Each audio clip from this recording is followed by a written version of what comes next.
an attitude of respect and honor for secular studies, even if it opposes the core beliefs of Islam, and no respect at all to the study of Islam.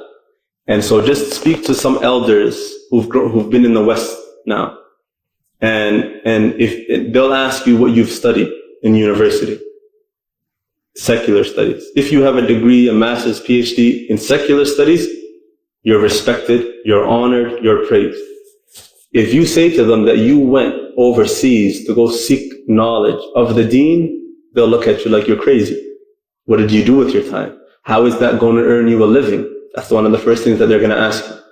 What will you do? How will you earn money? And that shows that, yes, although those things are important, however, it shows that the value of studying secular studies overweighs the value of studying the deen.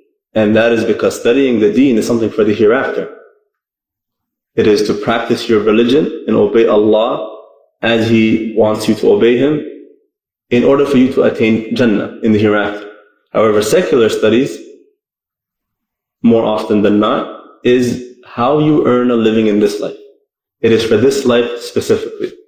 And that is the difference. And that is why you will see many Muslims putting value in secular studies over the studies of Islam. No thought of death, the hereafter, hellfire, paradise. It is either completely or close to completely non-existent in one's mind and heart. The reminder of death and thinking of death and thinking of, other than when a calamity happens or someone dies that's close to someone, those are the only times they remember. However, days afterwards, they go right back to the materialistic world, and that's it. Right back into the same cycle. Number 11, love and awe of the most lewd and immoral of people, such as musicians, actors, athletes, etc. And you see them following these individuals' lives, their relationships, what they eat, what they wear, where they go, where they travel to.